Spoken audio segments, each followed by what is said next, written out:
बिस्मिल्लाहिर्रहमानिर्रहीम। अस्सलाम वालेकुम नाज़रीन, आप यूट्यूब चैनल देख रहे हैं। मैं इमरान खान हूँ। आज नाज़रीन बड़ा इंपॉर्टेंट दिन है इस लिहाज से कि पंजाब बार के इलेक्शंस हैं। मुकाबला एक मरतबा फिर इमरान खान साहब के हमायतियों में और मुखालिफों में। पाकिस्तान में कहीं भी सियासत हो ना, अब यही दो चीज़ें बची हैं, या तो इमरान खान के हमायती बचें या उनके मुखालिफ बचें।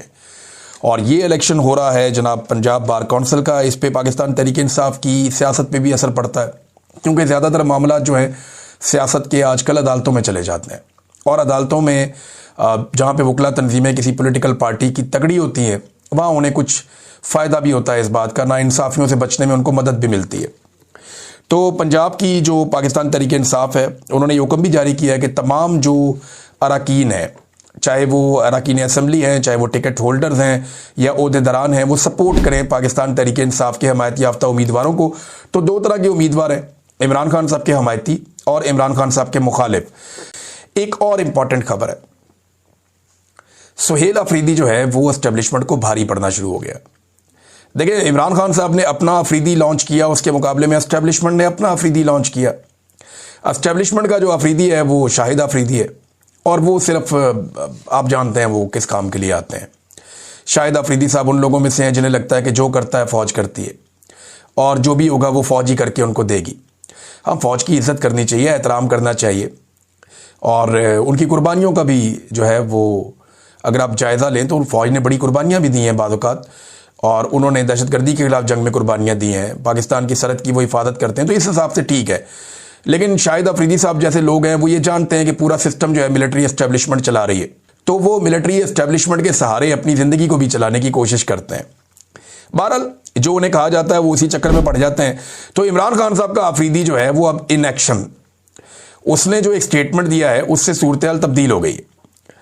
जो सुहेल अफरीदी ने ये काम किया ना, ये बहुत ज़बरदस्त काम हुआ है, क्योंकि एस्टेब्लिशमेंट के देखें दो तीन चीज़ें ऐसी हैं जिनमें एस्टेब्लिशमेंट को प्रॉब्लम होती है। खैबर पख्तूनख्वा से एस्टेब्लिशमेंट को मसला क्या है? तीन चीज़ों का मसला है ना। नंबर एक, उन्हें मसला ये कि यहां से कोई तहरीक खड़ी ना हो जाए इमरान खान साहब की। अब जब गंडापुर साहब थे तब तो एस्टेब्लिशमेंट बड़ी खुश थी। शेर अफजल मरवत साहब ने यह दावा भी किया कि गंडापुर से आर्मी चीफ आसिम मुनीर भी बड़े खुश थे। तो इमरान खान साहब से, या तो इसका मतलब है इमरान खान साहब का फैसला ये भी ठीक निकला कि गंडापुर को हटा दिया जाए, क्योंकि देखें ना, एक आदमी से अगर इमरान खान भी खुश है और आसिम मुनीर भी खुश है, ये तो मुमकिन नहीं है। या तो एक आदमी इस वक्त, क्योंकि इमरान खान में और आसिम मुनीर में इस वक्त जो मामला पैदा हो चुका है ना, उस मामले के बाद या तो कोई शख्स आसिम मुनीर को खुश रख सकता है या इमरान खान को खुश रख सकता है। लेकिन अली अमीन गंडापुर साहब की मौजूदगी में खैबर पख्तूनख्वा से एस्टेब्लिशमेंट को ठंडी हवा आती थी, इतना कोई प्रॉब्लम होता नहीं था। तो एक तो प्रॉब्लम यह है कि खैबर पख्तूनख्वा से कोई तहरीक खड़ी नहीं होनी चाहिए।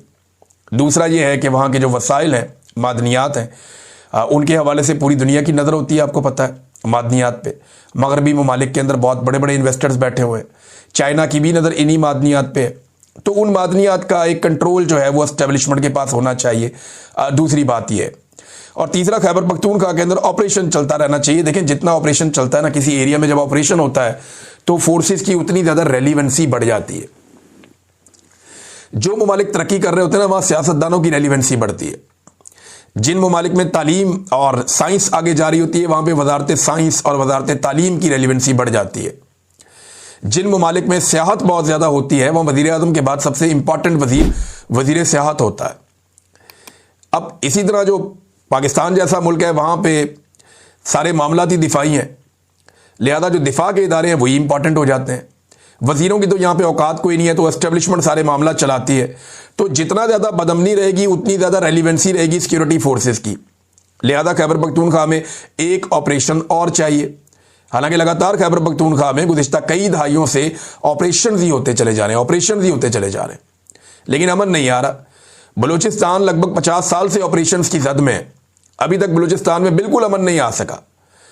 जो अकबर बुगटी को कत्ल किया गया, उसके बाद यह दावा किया गया कि अब बलूचिस्तान कंट्रोल में आ गया। 10,000 से ज्यादा लाशें उसके बाद उठाई गई हैं, पूरी की पूरी ट्रेन अगवा हो गई थी। बलूचिस्तान में तो ऑपरेशन से मना भी कोई नहीं करता, हुकूमत भी इनकी अपनी है, निज़ाम भी इनका अपना है, लेकिन आज बलूचिस्तान की सड़कों पर कोई शख्स गुजर नहीं सकता। पूरा कंट्रोल बलूचिस्तान के ऊपर जो है वो दहशतगर्दों ने ऐसा किया हुआ है कि आप खुलकर वहां फेर ही नहीं सकते। तो तो जिस इलाके में इतने लंबे अरसे से कई दहाइयों से ऑपरेशन चल रहा है, वहां पे अगर ये हालात हैं तो फिर आप खैबर पख्तूनख्वा को ऐसा बनाना चाहते हैं, तो ऑपरेशन उनको वहां पे चाहिए। अब ऑपरेशन के हवाले से ये जो अभी किया ना सुहेल अफरीदी ने, इमरान खान वाले अफरीदी ने, ये कमाल काम किया। तमाम सियासी जमातों के कायदीन से टेलीफोनिक रब्ता किया सुहेल अफरीदी ने।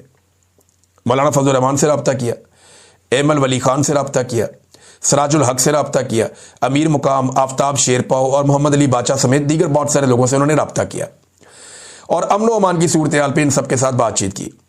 उन्होंने कहा जनाब इस पर कोई दो राय है ही नहीं हम सबकी कि यहाँ पे अमन और इस्तेहकाम हुकूमत की अव्वलीन तरजीह और यहाँ पे ये होना चाहिए, इसी तरह पाकिस्तान आगे बढ़ेगा। और ये फैसला किया कि एक मुश्तरका जरगा बुलाया जाए और स्पीकर साहब उसके लिए दावत देंगे और वो सबको बुलाएंगे और सारे लोग इकट्ठे हो जाएंगे। तो अब ये अगर सारे इकट्ठे हो जाते हैं ना तो एस्टेब्लिशमेंट के लिए मुश्किल पैदा हो जाएगी। देखिए जब तक ये डिवाइड रहेंगे एस्टेब्लिशमेंट अपनी मर्जी से ऑपरेशंस कर सकती है, क्योंकि अलग अलग ये तमाम लोग ऑपरेशन के खिलाफ है। इमरान वली खान के मुंह के आगे आप माइक करें, वो कहेंगे जी ऑपरेशन नहीं होना चाहिए, हम इसके खिलाफ हैं। आप फजल रहमान के मुंह के आगे माइक करें, वो कहेंगे नहीं ऑपरेशन नहीं होना चाहिए, आप इसके खिलाफ हैं। आप जमात इस्लामी से पूछें, वो कहेंगे जी ऑपरेशन हम नहीं मानते, हम इसके खिलाफ हैं। इवन जो बाकी लोग पाकिस्तान पीपल्स पार्टी और PMLN के मकामी सियासत करते हैं वहां पे खैबर पख्तूनख्वा में, वो भी कोई ऑपरेशन के बड़े हमायती नहीं है। वो ये जानते हैं कि ऑपरेशन की हमायत करने का मतलब ये है कि खैबर पख्तूनख्वा के अंदर अपनी रही सही सियासत को दफन कर देना। वजह यह है कि खैबर पख्तूनख्वा के अंदर आप फिरते रहें, आपको बड़ी मुश्किल से कोई बंदा मिलता है जो ऑपरेशन का हमायती होता है। खैबर पख्तूनख्वा में ज्यादातर लोग मिलिट्री ऑपरेशन के खिलाफ हैं और वो ये समझते हैं कि मिलिट्री ऑपरेशन जो इतनी बड़ी तादाद में खैबर पख्तूनख्वा में पहले हो चुके हैं, उनसे अमन नहीं आया तो आइंदा अमन कैसे आएगा। वो एक पॉलिटिकल सोल्यूशन चाहते हैं कि जनाब ठीक है बैठे जरगा बुलाएं, बात करें, ताकत का इस्तेमाल रियासत जरूर करे लेकिन उनके खिलाफ करे जो आगे से गोली चलाते हैं। ये जो कोलेटरल डैमेज है ये खत्म होना चाहिए। अब कोलेटरल डैमेज को लेकर कई लोग भाषण दे रहे थे कि जनाब कोलेटरल डैमेज हो गया तो क्या हो गया।